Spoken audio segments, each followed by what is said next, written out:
vous êtes jamais demandé ce qui se passerait si, quand vous êtes triste, il suffit juste que vous regardiez une œuvre triste pour que vous puissiez être encore plus triste, ou voire même pire. Il y a carrément des gens qui se disent que s'ils regardent des trucs tristes, ils vont finir par en devenir extrêmement tristes. Sachez que ce genre de légende urbaine, elle est complètement fausse. Enfin, à 2-3 détails près bien sûr, mais pour ça, il faut que je vous parle d'un truc qui s'appelle la catharsis.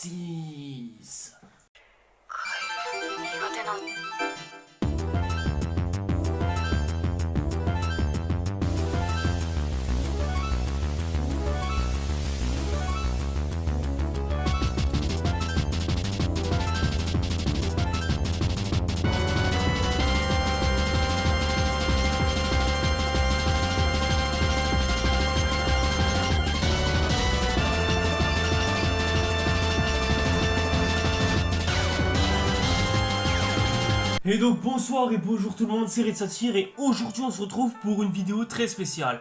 Mais bon, tout à l'heure je vous avais parlé de la catharsis et maintenant je pense qu'il est temps de parler de sa définition. Qu'est-ce que c'est la catharsis? La catharsis est un mot grec qui se désigne à l'art et qui signifie une seule chose, à savoir purger son âme, purger ses propres émotions et plus ou moins qui sert à un minimum d'exorcisme à nos propres âmes. Laissez-moi vous expliquer. Par exemple, si vous vous mettez à regarder un film violent au taquet sanglant, vous finirez au bout d'un moment par en devenir moins violent et moins sanglant si vous avez des pulsions meurtrières qui se réalisent de ce genre-là. Ou alors, si vous êtes quelqu'un qui soit meurtrier et qui a envie de voir le monde se faire détruire, il suffit juste que vous regardez un film post-apocalyptique ou voire même un film carrément de destruction, genre 2012 ou des films comme War Z là, le film avec Brad Pitt quoi, et c'est bon, vos pulsions destructrices envers le monde finiront par s'envoler. Et du coup, le thème du jour d'aujourd'hui, c'est que si vous regardez un film tellement triste qui peut vous en faire chialer pile au moment où vous êtes vraiment triste au point de vouloir chialer, le film en question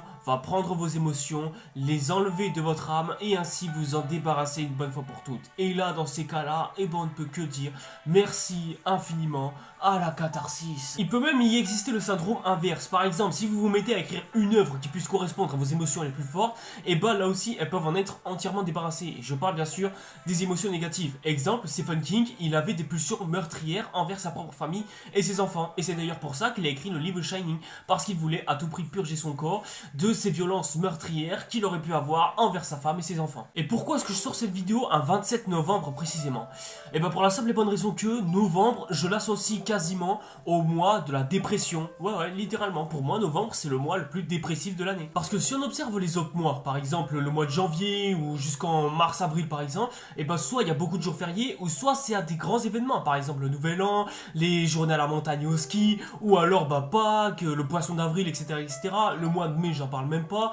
Bon, le reste, c'est quasiment l'été. Mais quand on arrive pile au moment de la rentrée, on commence un petit peu à dépressiviser. Mais quand octobre arrive, on pense à Halloween, au moment effrayant, au moment qui font peur, etc. Bref, mais novembre, c'est clairement un mois très très vide. Et le seul jour férié qu'on a, c'est le 11 novembre. Et ça se caractérise par le fait que c'était la fin de la Première Guerre mondiale.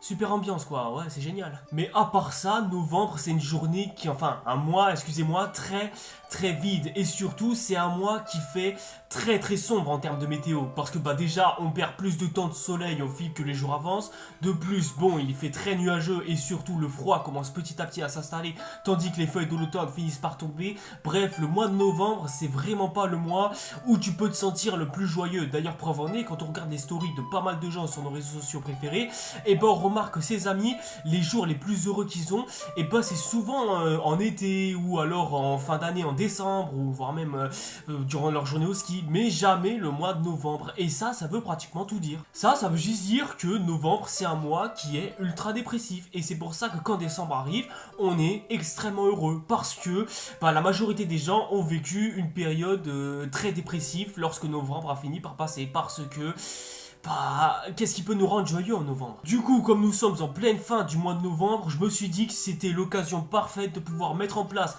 cette fameuse cathartique en vous mettant en place les 9 morts les plus tristes de toute l'histoire des mangas. Ouais, carrément, de toute l'histoire des mangas. Après, bien sûr, vous en doutez, il n'y a que 9 places. Et en 9 places, ça fait pas beaucoup de mangas à l'échelle de tout ce que le monde a vu. Par exemple, je n'ai pas mis Berserk, au grand désarroi de tout le monde. Je n'ai même pas mis Nanatsu no Taizai parce que les morts iconiques... Bon courage pour en trouver un, mis à part celui des Scanners qui m'a fait un minimum quelque chose mais sans plus. Et d'ailleurs vous vous en doutez, on va forcément parler de morts, de mangas que vous connaissez sûrement. Donc ne vous inquiétez pas, je vais pas faire comme Watch Mojo en vous disant le nom de la personne qui est morte ainsi que le nom d'anime qui suit juste après. Au contraire, on n'est pas du tout comme ça sur cette chaîne YouTube. Non, on va juste citer le manga en question et en dessous, il y aura forcément un timecode qui vous indiquera quelle minute est-ce que vous devez stocker et ce jusqu'à quelle minute pour savoir exactement si vous allez être spoilé ou pas. Si vous avez vu le manga en entier, bon tant mieux pour vous, hein, comme ça vous aurez aucune chance d'être spoilé. Mais si soit vous êtes à court sur le manga ou alors vous avez envie de absolument rien savoir sur le manga en question, et épargnez-vous cette partie-là du visionnage et allez au minutage suivant.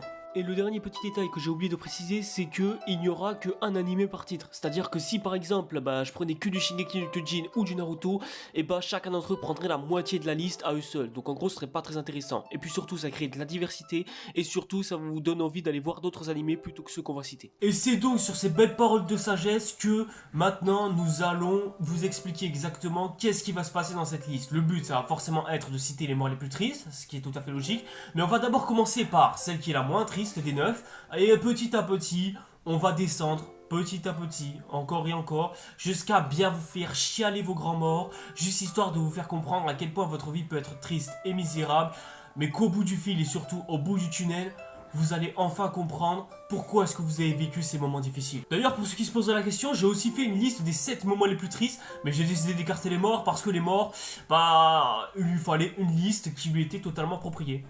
Et c'était là qui est arrivé. De plus, faire cette liste, c'était vraiment pas plus évident que de faire les 7 moments les plus tristes. Les 7 moments les plus tristes, tu vois, c'était un peu facile. Il y en avait pas beaucoup, déjà de 1, et surtout de 2. Voilà, ça me paraissait suffisamment facile à mettre en place. Et puis surtout, voilà, je savais qu'est-ce qui faisait plus tristation que d'autres. Bref, je savais exactement où est-ce que j'allais. Mais vraiment, cette liste-là, elle a été extrêmement compliquée à concevoir. Tout simplement parce que, avec les morts qu'on va citer, croyez-moi, c'est triste et badant à écouter. Mais bref, commencez à prendre vos mouchoirs et à les mettre à côté de vous. Préparez-vous à subir l'une des expériences les plus tristes que vous aurez à vivre sur cette fin de mois. Et on peut enfin commencer après plus de 7 minutes d'introduction. Je l'ai jamais dit sur cette chaîne, mais je suis un très grand fan d'Assassination Classroom. Preuve en est, comme vous pouvez le voir, je possède bel et bien ce magnifique pull par rapport à Assassination Classroom que j'ai acheté à Célio. Et d'ailleurs, si vous voulez voir mon dos, voici une photo du dos du pull, juste histoire que vous puissiez voir la classe de ce pull et montrer à quel point je kiffe cet anime. Et forcément, vous m'entendez dire quoi?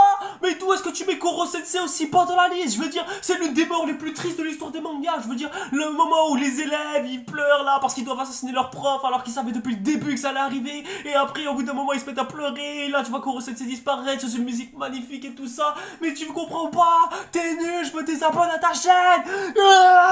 Alors oui, je peux totalement concevoir que cette mort elle est triste. Moi-même, elle m'a fait quelque chose, les gars. Sauf qu'il y a juste un petit problème. Tout le monde en a déjà parlé. Donc du coup, je vois pas ce que je peux rajouter de plus à la discussion. J'ai même pas du tout envie de mettre Koro Sensei dans cette liste. Parce que ouais, c'est vrai, Koro Sensei, ça a mis énormément d'émotions lorsqu'on a appris sa mort. Même si on la savait depuis le début, je dois vous avouer que ça m'a quand même fait quelque chose de le voir crever à l'écran, puisque de toute façon, même si c'était prévisible et que ça arrive de façon injuste, c'est ça en fait qui m'a fait le plus de peine avec Koro Sensei. Or, le gros problème, c'est que avec Assassination Classroom, on a oublié une mort beaucoup plus importante que celle de Koro Sensei et qui a permis à ce que le manga commence. Les gens, ils ont pensé plus à la fin que la façon dont ce manga a commencé.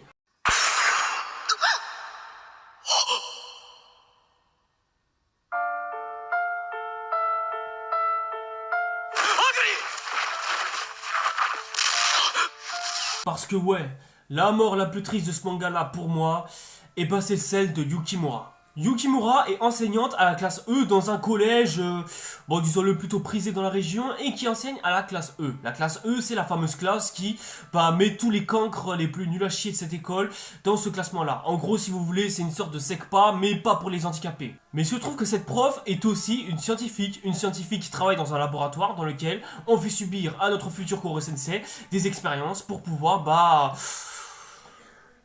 je sais pas pourquoi est-ce qu'ils font des expériences, ça me paraît... Et le but de cette prof, c'est de un petit peu sociabiliser avec ce dernier, voir ce dont il est capable, quels sont leurs hobbies, leurs passions, etc. etc. De plus, Koro Sensei se prend d'affection pour les t-shirts que cette dame, elle porte. Je crois que c'était juste une excuse pour pouvoir regarder ces bons gros. Or, malheureusement, lorsque Yukimura commence vite à s'attacher envers Koro Sensei d'une manière, bah, disons-le, pas explicite, mais vraiment très romantique, hein, comme on peut le voir, et bah, faut forcément que les histoires d'amour qui commencent tellement bien, bah, finissent par se terminer tellement mal qu'on finit jamais par s'en remettre pour la plupart. Et ce qui vaudra dans le lot à Yukimura de se faire malheureusement tuer dans cette triste explosion. Et lorsque Koro Sensei verra ça, bon déjà Yukimura leur a fait apprendre à partir de cette conversation que une de ses sœurs bah, étudie dans sa propre classe, à savoir la classe E. Et lorsque cette dernière bah, finit par tomber sur la conversation de ces deux-là, bon déjà elle n'entend absolument pas la conversation, ce qui la fait croire que l'assassine de Yukimura, et bah, c'est en réalité Koro Sensei. Et lorsqu'elle verra ça de ses propres yeux, et bah elle en reviendra presque pas. Et ça, on y vient.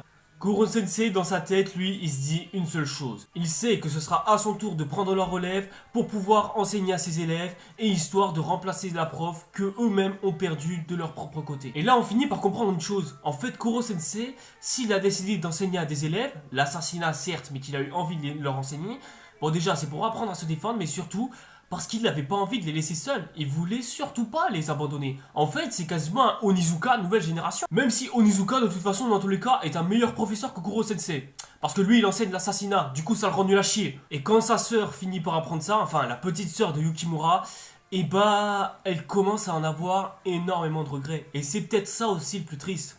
Qu'au final, toute cette haine que cette petite sœur a eue envers le potentiel assassinat de sa propre sœur à elle, et ben en réalité c'était juste un professeur qui voulait entretenir presque la mémoire de sa professeure alors que lui aussi était sur le point de mourir. Parce que ouais, faut pas oublier que ce dernier, eh ben il n'a qu'un an à vivre avant de faire péter la planète Terre tout entière comme a pu le faire un rein sur la lune entière. Parce que finalement cette lune, eh ben c'est que le reflet de Koro Sensei. D'ailleurs l'opening nous le montre immédiatement. Koro Sensei en fait, c'est un personnage ultra vite. Fut-il un temps, elle était entièrement pleine, sauf qu'au bout d'un moment, elle s'est détruite. Tout d'un coup, suite à un accident, et au final, eh ben, il ne reste plus rien. À part ce petit sourire que Koro Sensei nous montre à chaque fois, mais qui au final s'avérera être un masque. Comme quoi, certains de nos professeurs kiffent peut-être nous enseigner, mais qui est-ce qui nous dit qu'au fond pas d'eux, ils se sentent tristes? Peut-être que nous devrions-nous aussi être heureux qu'ils nous enseignent, parce qu'un jour, quand ils finiront par partir, bah, faudra au moins se souvenir de ce qu'ils nous ont enseigné.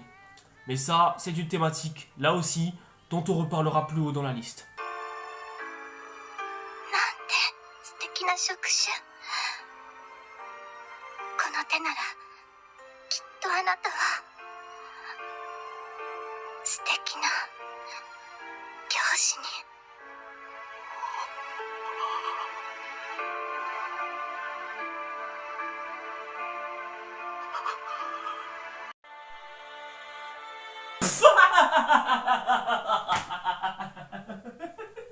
Fairy Tail, tu te fous de ma gueule, frère, arrête. D'où est-ce que Fairy Tail ça a des morts? Fairy Tail c'est juste connu pour ne jamais avoir de mort. Non, non, arrête, tu te fous de ma gueule. Allez, c'est bon, je me casse la vidéo, c'est bon, tu casses. Alors déjà, moi je veux que l'on arrête immédiatement de dire que dans Fairy Tail, il n'y a jamais eu de mort. Parce que c'est archi faux. Déjà, nous avons Houl pour commencer. Ensuite, Ignir aussi est de la partie, je rappelle. Zelef et Mavis aussi se mettent à mourir à un moment donné dans le manga. Donc je vois pas exactement pourquoi est-ce que personne ne parle de ces morts-là aussi. Mais surtout, à l'arc Tartaros, il y a aussi une mort emblématique dont personne ne parle en fait. Hein, parce que visiblement, tout le monde s'en fout de Fairy Tail. Mais bon, en même temps, c'est à titre posthume quelque part. Parce que Fairy Tail, soyons honnêtes, c'est clairement pas un manga ouf. Mais bon, j'ai eu l'occasion d'en parler dans cette vidéo. Donc si vous voulez aller la voir, allez-y, franchement, servez-vous. D'ailleurs, c'est vrai aussi que la mort du père de Lucille était très déchirant quand on y réfléchit. Mais soyons honnêtes, pour moi, il n'y en a aucune qui arrive à la cheville que celle de Silver.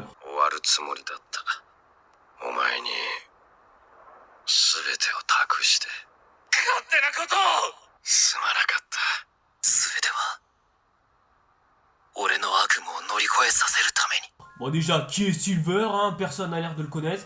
Eh bien c'est très simple, c'est le père de Grey. Silver, ou Silver si vous voulez en VO, est en fait le cadavre du père de Grey qui est en réalité possédé par un des membres du Tartaros. Et il a réussi à dominer le pouvoir du zéro absolu. Tandis que Grey lui maîtrise la glace en formant avec... Bon, des trucs un peu nuls parce que bon, soyons honnêtes, Grey est complètement nul à chier. Et des gens disent qu'il est pratiquement l'égal de Natsu. Mais l'arc Tartaro s'est rendu compte de la connerie et ils nous ont offert, bon déjà c'est plutôt sympatoche combat, mais bon vu que l'animation est nulle à chier, bon on va pas s'attarder sur ce combat, puisque dans tous les cas il se termine sur Gray qui finit par reconnaître enfin son père. Et déjà faut se mettre dans la tête de Gray, le mec il vient de vivre la mort de ses parents à cause de Dailagos, bref un des démons des livres de Zeref dont tout le monde se fout de toute façon, qui déjà a été tué par Houl, son maître, qui s'est sacrifié pour pouvoir sauver la ville et qu'elle s'est rendu compte qu'il ne pourrait absolument pas le détruire, hein, puisque dans tous les cas elle est beaucoup trop puissante, du coup elle a été obligée de faire une technique interdite pour pouvoir à tout prix stopper cette folie destructrice. Et Gray était sur le point de faire de même face à Silver lorsqu'il a appris que non seulement c'était son père qui était face à lui, mais qui en plus allait y laisser la vie pour rien vu que Silver est beaucoup trop puissant. Mais non seulement il se rend compte que face à lui se trouvait son père, du coup bon le gars il se rend compte que c'est quasiment devenu un ennemi, du coup il sait presque pas comment le prendre, mais lorsque ce dernier finit par mourir, et Gray finit enfin par avoir les félicitations de son père. Et ça tu vois c'est triste. Car non seulement ce dernier a appris que son père était en vie, mais que en plus le seul enseignement qu'il aura, c'est ses pouvoirs de Demon Slayer. Non, pas cela, mais alors certes, c'est certes un grand pouvoir quand même de maîtriser ça, mais néanmoins, ce sera que tout. Il aura reçu que ça comme héritage de son propre père. Et on sait qu'il s'en servira pour des grands combats, hein, et ça on l'espère surtout pour la quête des 100 ans qui... J'ai même pas envie d'en parler, on en parlera peut-être un jour, mais si ça se trouve on n'en parlera jamais. Mais voir que le père de Gray offre enfin à Gray un véritable pouvoir et surtout un moyen peut-être de mettre sur le même pied d'égalité que Natsu, enfin j'ai envie de dire, ça tu vois ça me rendait heureux. Mais ce qui me rendait aussi un peu triste c'est que on n'est pas suffisamment utilisé le personnage pour moi. Le père de Gray pour moi un personnage qui est parti beaucoup trop tôt et surtout qui a laissé une trace indélébile envers Gray parce qu'il a su toute sa vie que son père était mort et il apprend que maintenant qu'il est en vie et lorsqu'il apprend il finit par mourir immédiatement.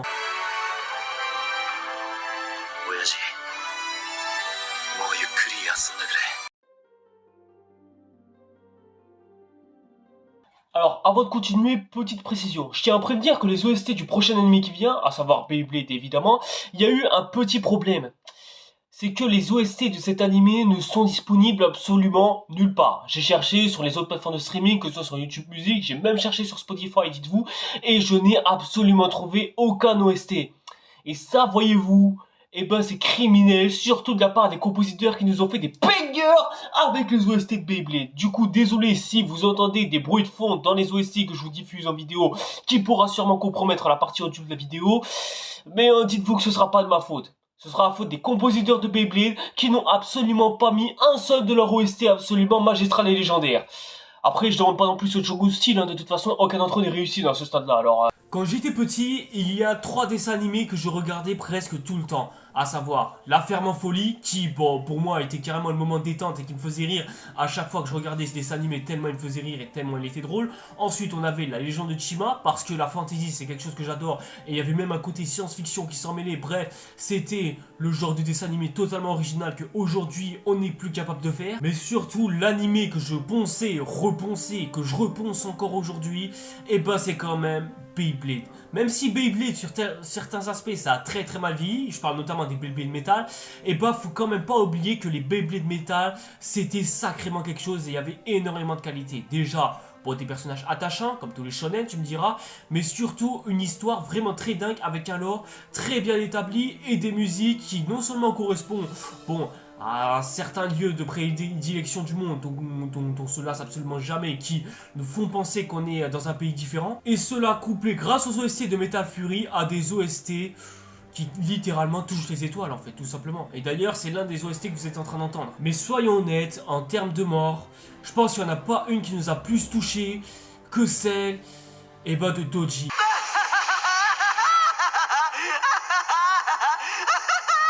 C'est inimaginable, c'est extraordinaire. Je ne m'étais encore jamais senti aussi bien. C'est trop beau. Non, je rigole, il pue la merde. Non, sa mort, elle pue vraiment la merde. Même Kylo Ren, je pense qu'il a une meilleure mort que lui, pour dire. En vrai, la mort la plus iconique de Beyblade, et ça, si vous avez vu l'anime, je pense que vous savez très bien de quelle mort on parle, c'est celle de Ryuga. Ryuga. Oh non, Ryuga, c'est pas vrai. Oh non, Ryuga. Ryuga, c'était l'antagoniste de Beyblade Metal Fusion. L'antagoniste principal, le boss final, bref, aucune raison de s'attacher à lui. Donc surtout qu'en plus ce dernier était littéralement possédé par le pouvoir obscur. Dans Metal Master, bon il fait acte de présence, hein, c'est déjà ça. Hein. Mais dans Metal Fury...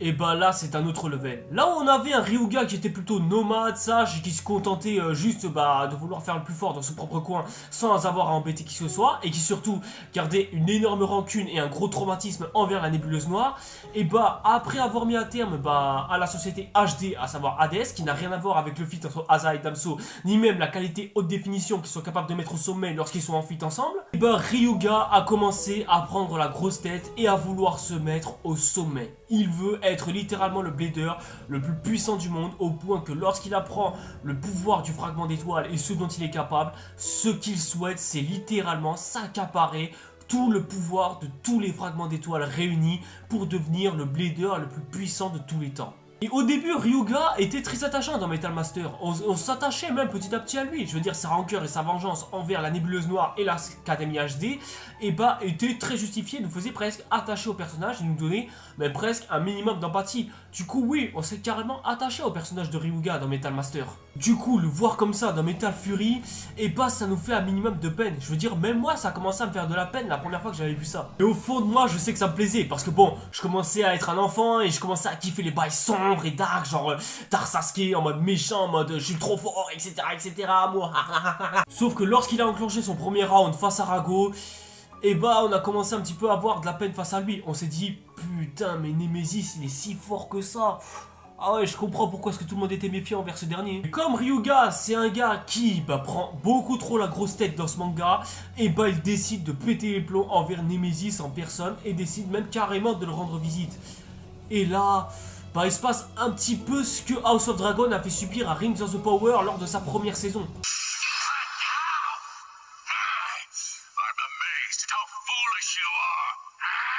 Et dans ce combat, je ne sais pas du tout ce qui me fait le plus de peine. À savoir, bon déjà, Ryuga qui essaie de faire tout ce qu'il peut et d'envoyer ses techniques les plus puissantes envers Nemesis sans que cela ne fasse aucun dégât. Ou alors que Rago lui mette la raclée de sa vie et se sent forcer sans vergogne. Et je sais même pas s'il force ou s'il met un minimum de sa puissance pour bien le mettre à terre et l'humilier sa race. Ou bien voir Doji se moquer devant lui. Où vraiment le gars il jubile quoi. Le gars il voit le mec qui lui a humilié sa race lors de la première saison se faire humilier à son tour mais 1000 fois pire. Parce que Doji lui il a pas eu le temps de souffrir.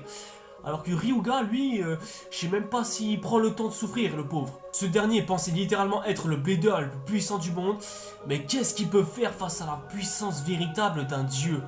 Mais vraiment d'un dieu. Et lorsque Ryuga lance son ultime attaque spéciale au point de littéralement valser Doji hors de l'arène pour qu'il meure, j'ai bien dit qu'il meurt, n'est-ce pas Shogun Style? Même ça, ça suffit pas. Et au final, Rago finira par l'achever avec le coup spécial ultime de Nemesis qui ne montrera qu'une seule fois dans sa vie et plus jamais d'ailleurs. Et quand Ryuga succombera de ses blessures, et bah non seulement nos héros seront plus ou moins tristés, surtout Kenta, mais Kyoya, Jinga et les autres mettront quand même un minimum de respect envers Ryuga pour la puissance dont il a fait preuve non seulement envers eux mais surtout d'avoir affronté Nemesis. Parce que croyez-moi, un bleeder comme lui, ça n'existe absolument pas. Et on se rend compte d'une chose, Ryuga il a pas volé son titre de bleeder légendaire à titre posthume, au contraire même, il a clairement mérité sa place.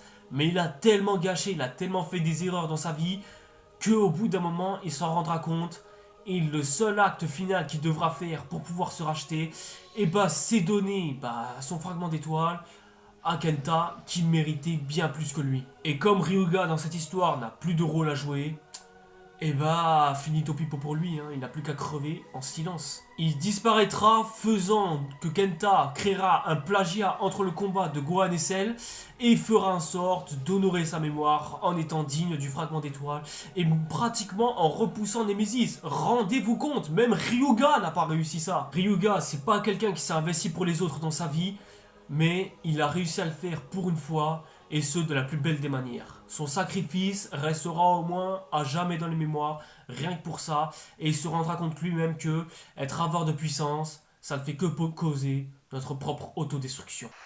Il y a eu un moment grandiose où je me suis comporté sérieusement. Et j'ai promis. Prends-le, il est pour toi. Kenta! Oh, Ryuga!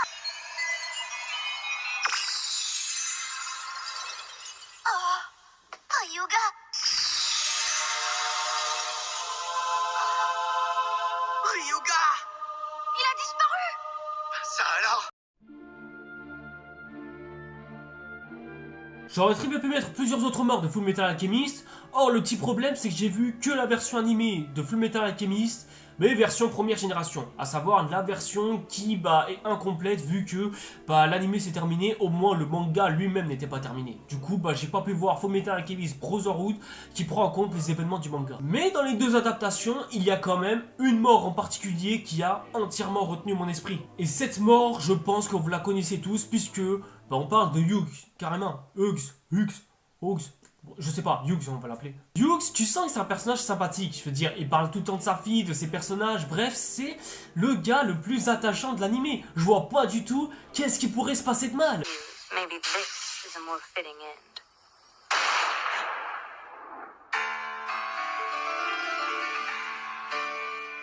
Sauf que bon, malheureusement, tout ne se passera malheureusement pas comme prévu, hein. Et ouais, fallait bien que ça arrive à un moment donné, mais que ça arrive vraiment comme ça, rapidement, je pense que ça en a choqué plus d'un. Mais ça, très clairement, c'est pas non plus le plus triste, à savoir voir un personnage attachant mourir comme ça, hyper facilement, un petit peu comme dans Game of Thrones, me direz-vous. Certes, c'est choquant, mais je sais pas ce qu'il y a de plus triste et de plus démoralisant que de voir, déjà, son enterrement, ou alors de voir les personnages préférés de Hughes autour de lui en train d'assister à son enterrement, notamment sa fille qui se demande exactement ce qui se passe et qui se pose pas la moindre question de savoir qu'est-ce qui est arrivé à son père, ou alors qu'elle dise aux autres d'arrêter de l'enterrer parce que pour elle ça devenait trop triste et surtout que dans sa tête son père était encore en vie. Et là on se pose la question de savoir comment est-ce qu'on peut expliquer la mort à un enfant sans avoir à la rendre triste. C'est très compliqué. Et une fois que l'enterrement se termine, tout le monde part, sauf Mustang qui reste aux côtés de sa pote. Tout ça pour qu'il dise cette phrase iconique, désormais devenue culte dans le monde du manga. Et d'ailleurs, celle-là, je vous la laisse.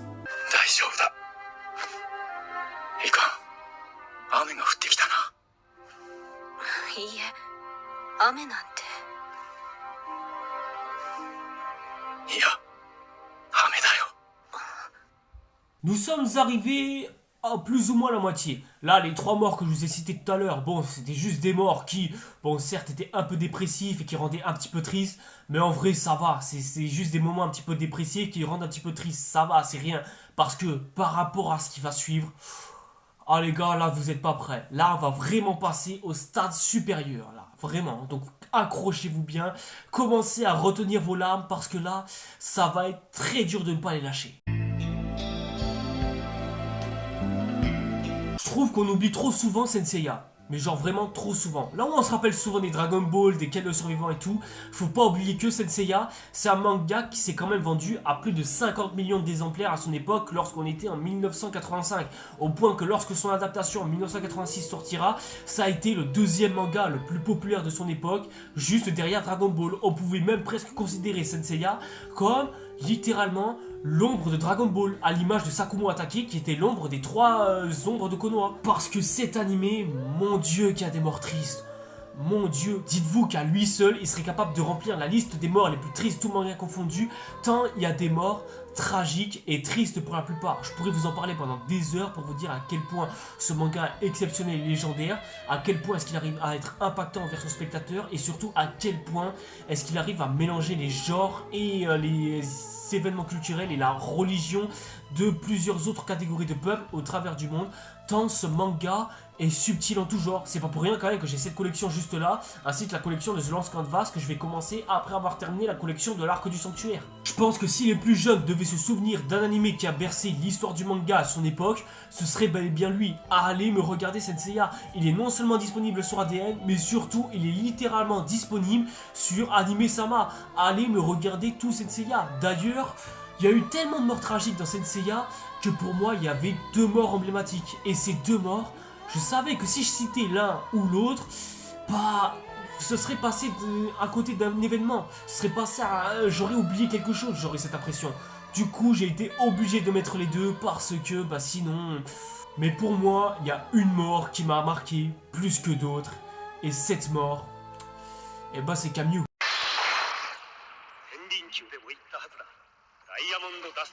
クリスタルセイントを通じ私がお前に授けたもの。 Kamyu, le chevalier d'or du Verseau, est donc maître originel de yoga, puisque oui, dans le manga, c'est lui le vrai maître de yoga, sachant que dans l'anime, il y a toujours Kamyu qui est maître de Yoda, oui, mais il y a aussi un gars qui s'appelle Maître Cristal, qui... Bon, on sait pas pourquoi ils l'ont rajouté dans l'anime, mais allez-y, hein, pourquoi pas. Mais si Kamyu finit par enfin intervenir après des années d'absence envers Yoga, eh bah c'est pour une seule et bonne raison, lui enseigner des choses et surtout l'apprendre à enfin grandir face à ce monde de brutes qui finira par le faire mal. Il va jusqu'à détruire le bateau de sa mère pour que Yoda... Je sais pas pourquoi je dis Yoda, mais Yoga finisse enfin par faire son deuil et passer enfin à autre chose. Yoga le prendra certes très mal au début, mais quand Kamyu le remettra à sa place et que Yoga aura enfin retenu la leçon, eh bien il reviendra face à son maître après une dure ascension des maisons du Zodiaque jusqu'à sa propre maison pour qu'il puisse se livrer une bataille finale et surtout un enseignement final pour pouvoir clôturer cet arc de développement de Yoga. Et pour moi, ce combat, c'est littéralement le meilleur combat de tout l'anime Senseiya. Si on compte bien sûr le combat entre Seiya et Shiryu, mais ça c'est un autre débat. Kamyu lui enseigne enfin la maîtrise du zéro absolu, notamment le Onora Execution. Et lorsque ça arrive, eh bien, Kamyu finit par se rendre compte d'une chose. Yoga a atteint le zéro absolu, à savoir qu'il a généré une tempête à moins 273,15 degrés Celsius pour pouvoir arriver au bout de son maître. Et là on comprend une chose, la mission de Kamyu c'était pousser Yoga à dépasser ses limites au point qu'il a littéralement dépassé son propre maître. Parce que c'est le principe d'un élève, la nouvelle génération sera toujours contraint de dépasser la suivante à chaque fois. Et ça, Yoga l'a prouvé d'une très belle manière et surtout d'une très forte manière. Et en faisant ça, il a carrément fini par tuer son maître et Yoga finira par en mourir d'hypothermie. Bon, certes, jusqu'à ce que Athéna arrive pour pouvoir le réchauffer. Mais bon, ça pour moi c'est de la triche, ça ne compte pas. Mais on se rend compte aussi d'une chose.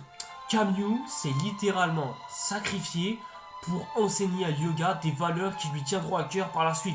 À savoir, garder son sang-froid dans les moments les plus hardcore. Et surtout, savoir utiliser ses meilleures techniques possibles au meilleur moment possible. Et ce qu'il apprendra, c'est que ce qui rend un chevalier puissant, c'est le devoir pour lesquels il se bat. J'en avais déjà un peu parlé dans mon top 12 des chevaliers d'or les plus puissants, mais en fait c'est exactement ça. Si Kamyu a enseigné à Yoga de devenir suffisamment fort, c'est pour une simple et bonne raison. Et si Yoga a gagné ce combat, c'est aussi pour une raison. La cause pour laquelle il se bat était non seulement unique et surtout beaucoup trop importante pour pouvoir passer à côté. Et c'est avant tout ça le principe de l'enseignement. Savoir apporter la nouvelle génération, quitte à ce que ça autodétruise l'ancienne génération, qui de toute façon, au bout d'un moment, finira par ne plus rien à avoir à enseigner. Et Kamyu n'aura plus ensuite qu'à se résigner à la mort. Kamyu, あなたは自分の命をかけて俺を絶対0度まで導いてくれたのです。あなたから受けた数々のことは決して忘れない。ありがとう、我が師Kamyu。そしてさようなら。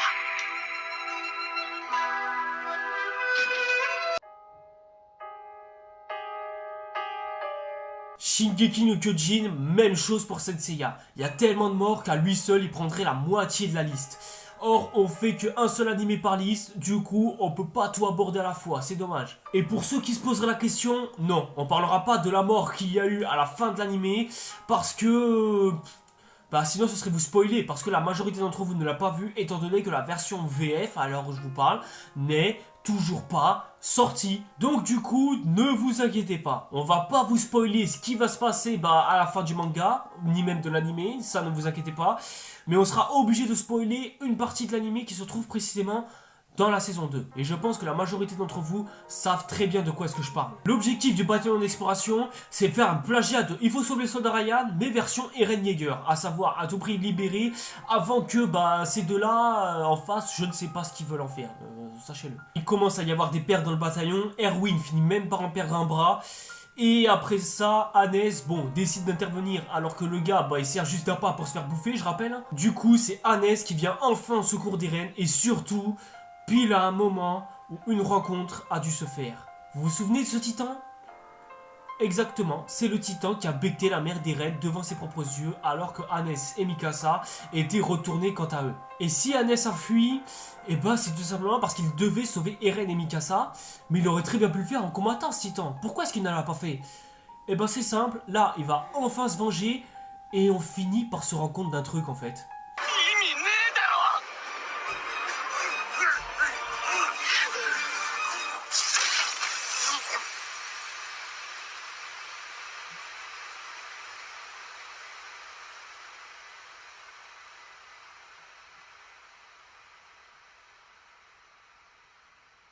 Ouais, en fait depuis le début, Hannes n'aurait rien pu faire.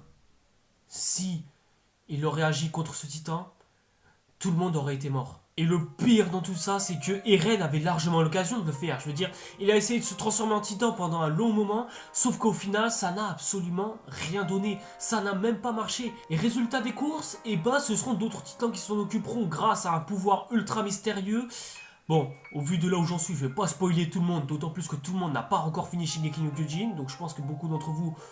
Et à ce stade, vous avez dû voir cet extrait, vas-y. Mais ouais, c'est grâce avant tout au pouvoir du titan originel que ce dernier a réussi à repousser ce titan et avant tout à se venger non seulement de la mort de sa mère, mais aussi de la mort de Hannes. Et il fut temps, j'ai envie de dire, il fut temps. Mais malgré tout ça, cela n'empêchera pas Eren d'être traumatisé par ce qu'il vient de vivre. À savoir, la mort de l'un de ses pères adoptifs, tandis que son père n'était pas là.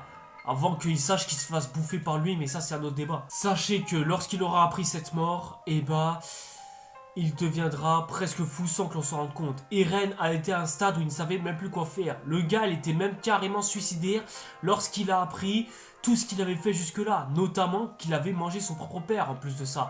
Il voulait même carrément que Historia le bouffe. Sauf que malgré tout, eh bah, Historia se refusera et sauvera Eren en lui faisant comprendre que il pouvait être beaucoup plus important que ça et représente même le salut de l'humanité. Mais lorsqu'il apprendra tout ce qui se passe autour de son monde et ce qui se passe au dehors des murs, et cela transformera Eren pour toute sa vie. Et le point de départ de tout ça, c'est la mort d'Hannes.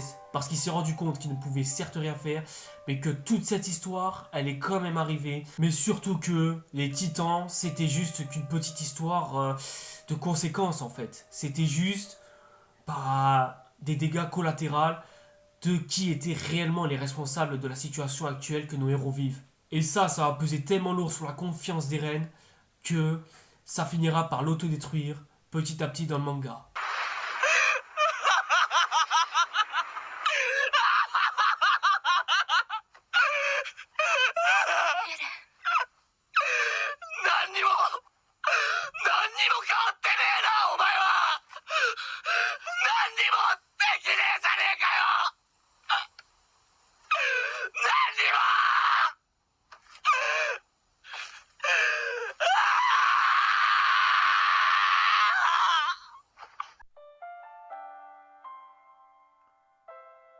Hop là, le retour de Senseiya, ça faisait longtemps, hein?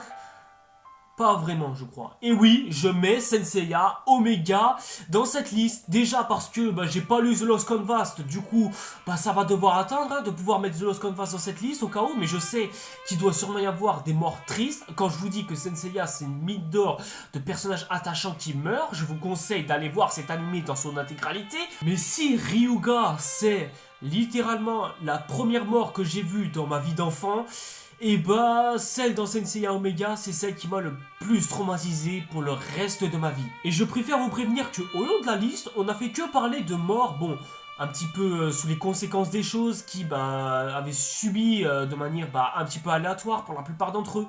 Mais cette mort-là, c'est vraiment la mort d'un personnage quasiment principal, voire même essentiel dans l'histoire. Et je pense que la majorité d'entre vous savent très exactement de quelle mort est-ce que je parle. Donc du coup, si vous n'avez toujours pas vu ou revu Senseiya Omega, je vous conseille amplement d'aller le voir. Bon, revoir, ce sera pas trop nécessaire, parce que de toute façon, je vais vous raconter ce qui se passe vraiment dans cet animé.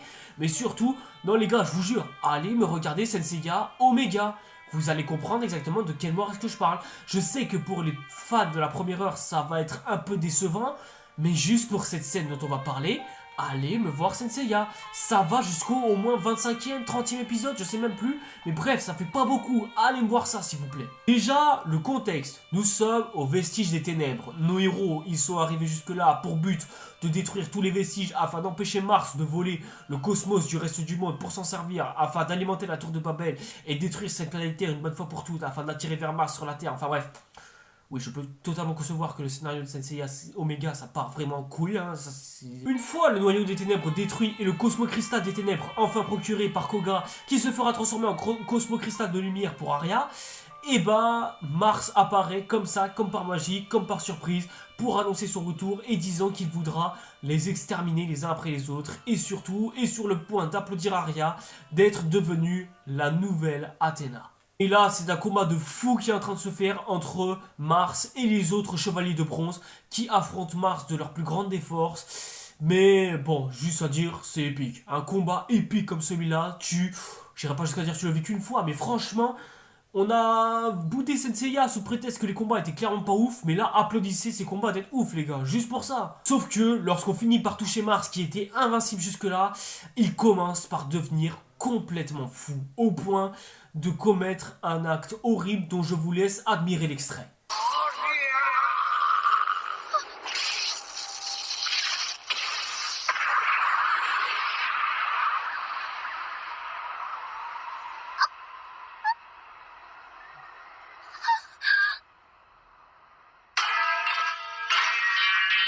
La plus douce, la plus innocente, la plus affectueuse et surtout la plus gentille de tous les personnages principaux qui m'a été donné de voir de mon enfance s'est fait tuer sous mes yeux de sang-froid, de manière brusque, sans que personne ne s'y attende, et le tout s'est passé en absolument un seul éclair. Le tout se joue sur un cœur absolument incroyable qui a bercé mon enfance et qui m'accompagne encore aujourd'hui dans ma tête presque tous les jours depuis si longtemps, si vous saviez. Mars amène Eden et Sonia avec lui pour pouvoir construire ce nouveau monde avec le sceptre d'Arya, le tout en lui volant sa lumière.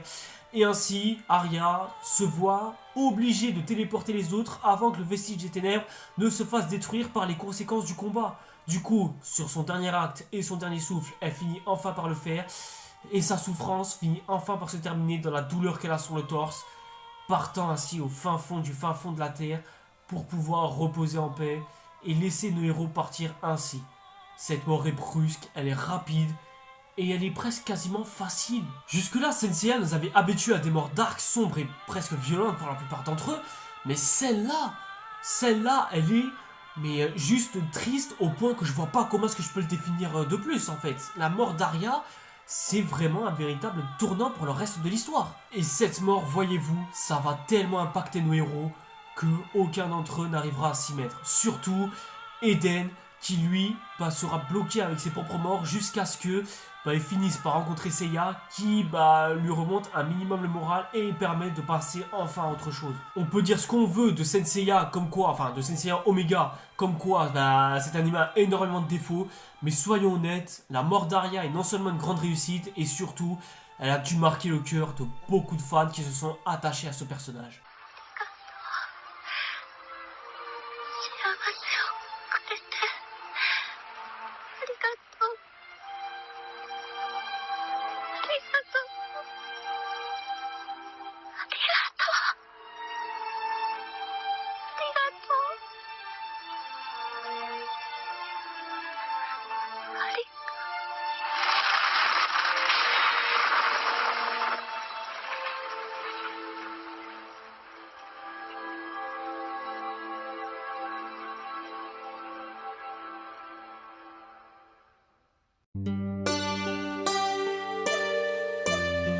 Naruto, même chose que Shingeki no Kyojin et Senseiya, il faut faire une liste entière des morts qu'il y a, tant il y en a.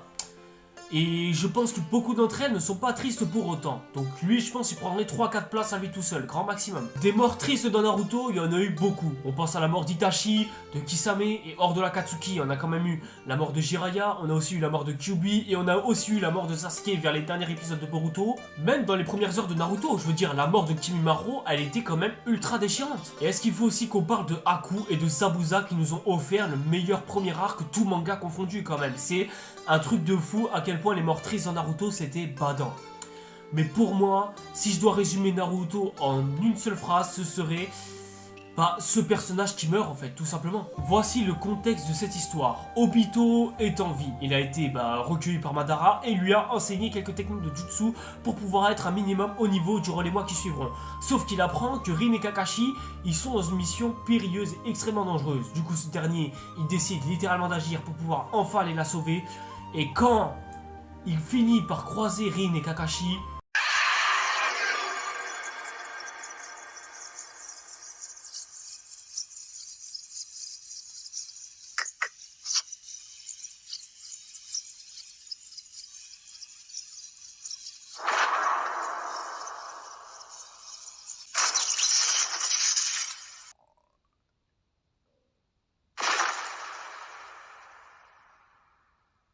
à l'image de la mort d'Arya, c'est brusque, c'est fatal, et nos héros ne s'en remettront absolument jamais. Autant Kakashi que Obito.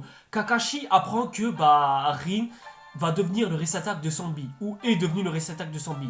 Je sais pas, j'ai plus vu Naruto depuis longtemps les gars, me cherchez pas. Mais du coup, Kakashi, sous son lent événement de tristesse, sera obligé d'achever Rin parce que sinon, ce serait Konoha qui serait entièrement compromis. Avoir un nouveau démon à 9 queues, enfin à queue, s'en prendre à Konoha, ce serait peut-être un peu trop fatal. Mais ça arrive à un moment où Kakashi et Obito réveillent tous les deux leur Mangekyou Sharingan d'une manière tellement fatale qu'on se rend presque compte de la tristesse que ces deux-là sont en train d'éprouver. Mais bon, comme Kakashi n'est pas un Uchiha, et cet éveil du Mangekyou Sharingan le fera tellement du mal qu'il finira par s'en évanouir et ne pas du tout voir les conséquences de cette bataille horrible qui suivra après. Parce qu'un Uchiha, lui, il est sous le coup de l'émotion tout le temps. Un Uchiha, c'est presque 3 fois plus susceptible qu'un humain normal. Lorsqu'un Uchiha vit un choc traumatique psychologique qui finit par l'impacter d'une manière tellement forte, et le Sharingan finit petit à petit par s'éveiller et presque prendre de l'ampleur sur son propre cerveau, sa façon de réfléchir. Tellement un Uchiha, ça peut avoir des séquelles psychologiques tellement destructrices que Tobirama pensera qu'il faudra exterminer les Uchiha à un moment donné. Donc ajoute ça à Obito, et surtout en plus de ça, le fait qu'il était amoureux de Rin, et en plus qu'il n'ait jamais avoué ses sentiments, et qu'il pense en plus qu'il est mort depuis le début, et qui en plus pense qu'il va enfin revoir Rin après des années, enfin des mois où ils ne se sont pas revus, et là d'un coup dès que ça arrive, le choc émotionnel il a été tellement énorme que déjà non seulement il va massacrer tous les sbires de Kiri qui étaient autour de lui, mais en plus, juste après ça, il voudra mettre à terme le projet Œil de Lune aux côtés de Madara, au point d'assassiner le Sandaime Hokage, sûrement avec une facilité déconcertante, en élisant le Yandaime Mizukage qui sera à la tête du village de Kiri. Et pour encore plus punir le village de Kiri, ce sera le Yandaime Mizukage qui sera sous le contrôle de Sanbi, qui lui-même sera sous le contrôle de Obito, pour qu'il puisse suffisamment corrompre le village caché de Kiri au point d'en faire le village de la brume sanglante. Il va même jusqu'à s'associer à une association criminelle pour la corrompre jusqu'à la moelle et mettre en place la mort de Yaiko pour pouvoir mettre Nagato sous sa poche et ainsi le manipuler pour pouvoir s'accaparer l'entièreté de l'organisation de l'Akatsuki. Il va même jusqu'à se venger de Konoha pour ne pas avoir suffisamment agi pour sauver Rin, réveiller Kyuubi pour pouvoir faire subir au village ce qu'ils ont failli subir avec Sanbi, le tout en entraînant la mort du Yandaime Hokage, à savoir Minato, et il ira jusqu'à même déclencher une 4e grande guerre ninja jusqu'à ce qu'il détruise la majorité des effectifs de chaque village réuni au point de laisser énormément de séquelles autour du reste du monde. Tout ça juste parce que la femme qu'il aimait a été tuée par Kakashi. C'est tout. Dites-vous que tout ça, c'est arrivé parce que Rin a été tué. Je vois beaucoup de gens se plaindre de ouais mais tel mec m'a trompé, ouais mais telle meuf machin, ouais mais si ça machin nanana. Les gars, ce mec là n'a jamais pu avouer des sentiments envers une meuf qui est morte, et ses conditions de Uchiha l'a poussé à aller jusqu'à détruire le monde entier, au point que même Obito se rendra compte qu'il a foutu un bordel monstre à travers le monde. À ce moment là, Obito a pété les plombs, il a tellement pété les plombs que dites-vous que sans lui, l'histoire de Naruto aurait été tellement différente qu'en fait ça aurait plus du tout été le même animé en fait. Parce que Kakashi aussi a eu des séquelles émotionnelles et psychologiques sur son esprit que lui aussi il ne s'en remettra presque jamais. Le mec il va carrément aller jusqu'à s'associer à la Racine, rejoignant presque carrément les forces spéciales et faisant des trucs qui le remettra clairement pas en état, puisque ce dernier finira carrément par en être traumatisé, et ce n'est que lorsqu'il aura droit à l'équipe 7 qu'il pourra enfin pouvoir plus un petit peu s'ouvrir à nouveau aux autres, être au minimum plus heureux. L'équipe 7 c'est ce qu'il a le plus réconforté, et ce n'est que lorsqu'il croisera à nouveau Obito qu'il se rendra compte que au final on a beau oublier les pires événements de son histoire, et elles finissent un jour par arriver sur nos gueules. Dites-vous que toute cette histoire c'est arrivé parce que Rin est morte. Je me voyais pas du tout ne pas mettre Rin dans cette liste, tant sa mort fut triste émotionnellement parlant. Rin c'est littéralement un ampleur des dégâts dont personne ne sera jamais capable de s'en remettre.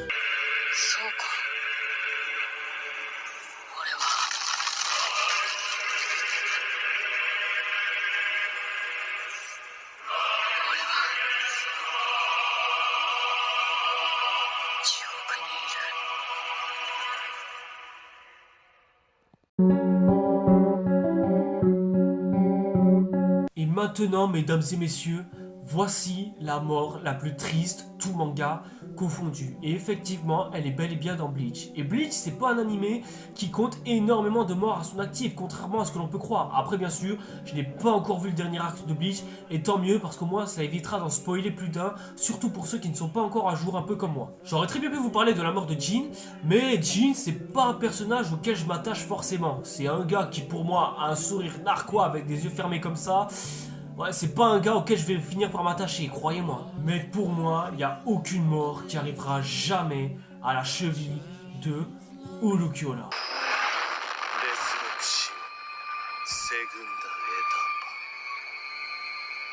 Ulquiorra est l'un des Arrancars, si ce n'est peut-être l'Arrancar le plus puissant de tout le Gotei 13. Enfin, le Gotei 13. Non, c'est Last Noches, mais vas-y. Et sachez d'ailleurs que de toute la liste, c'est le seul des méchants principaux qui est présent. Avec Ryuga, bien sûr. Mais bon, Ryuga, est-ce qu'on le compte très sérieusement comme un méchant au stade où il crève? Ulquiorra, c'est un personnage principal qui a pas énormément d'émotions. Vous allez me dire, comme tous les Arrancars, certes, mais cet Arrancar, lui, il est très spécial et très différent des autres. Là où les autres Arrancars sont un minimum bourrins et violents envers ses propres adversaires et même envers leur propre race et leur propre espèce, et Ulquiorra, c'est le seul Arrancar qui sait se poser, qui sait être calme.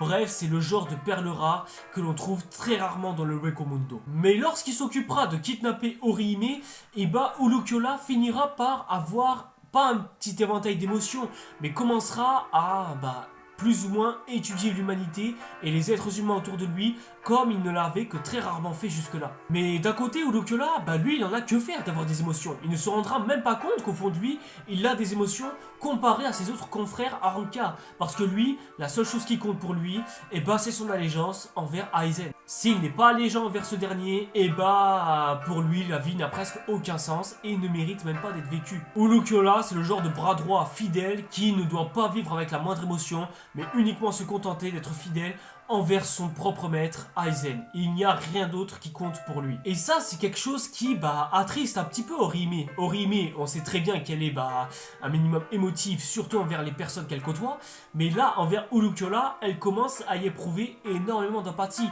au point qu'elle souhaite déclencher en lui un petit peu cet éventail d'émotions qu'il veut renfermer au fond de lui, juste histoire de conserver son envie d'allégeance envers Aizen, parce que pour lui, il n'y a absolument rien d'autre qui compte. En fait, Ulquiorra, il en a tellement peu faire d'avoir des émotions qu'il ira jusqu'à assassiner Orihime, se rendant compte maintenant de sa totale inutilité, maintenant qu'elle a fini de servir sa propre cause. Enfin, juste la cause d'Aizen, mais à contre-cœur quand même. Et ce n'est que lorsqu'elle est sur le point de mourir que Ichigo finit enfin par débarquer pour nous offrir le meilleur combat de tout l'anime Bleach. Ouais les gars, de tout l'anime Bleach, et ça on en parlera dans une prochaine vidéo. Ichigo fera tout ce qu'il peut pour pouvoir retenir Ulquiorra de tuer Orihime, mais sauf que lorsque Ichigo finira par péter les plombs face à lui au point de réveiller son ultime pouvoir de Holo et qu'il finira par achever Ulquiorra une bonne fois pour toutes, on se rendra compte que Ulquiorra aura enfin eu droit à un minimum d'empathie. Ulquiorra se rendra compte que sa fin est proche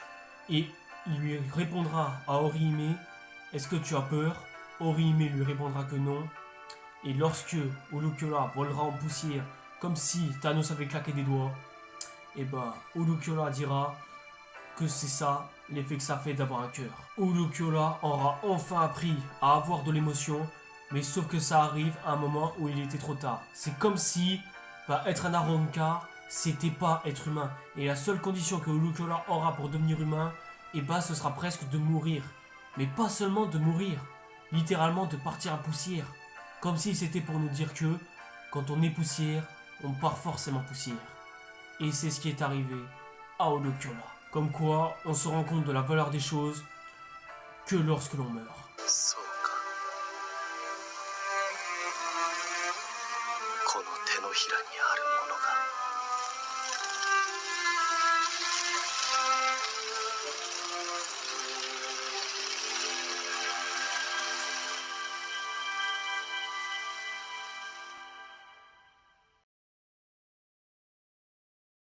Et bien voilà mesdames et messieurs, on en est enfin arrivé là. Si vous n'avez pas réussi à pleurer tout le long de cette vidéo, eh ben je vous applaudis à toutes et à tous, vous êtes trop forts. Et si la majorité d'entre vous ont pleuré, dites-vous que ce n'est pas grave, il n'y a aucune honte à avoir. Dites-vous qu'au moins ça libérera vos âmes une bonne fois pour toutes de cette malice de tristesse qui se tient au fond de votre cœur. Merci en tout cas à toutes et à tous d'avoir suivi cette vidéo jusqu'au bout. N'hésitez pas quand même à la liker et à vous abonner et à activer la petite cloche pour être au courant des prochaines nouveautés qui viendront par la suite et qui j'espère arriveront. Du moins j'ai réussi à me libérer de certaines choses durant ce mois-ci et ça me fait plaisir. N'hésitez pas aussi à me suivre sur les réseaux sociaux pour être au courant des prochaines nouveautés qui sortiront sur cette chaîne. Et nous en attendant, on se retrouve pour une prochaine vidéo. C'était Red Satire et tout Guadeloupe. And yes, even for you. I'm caught missing my life.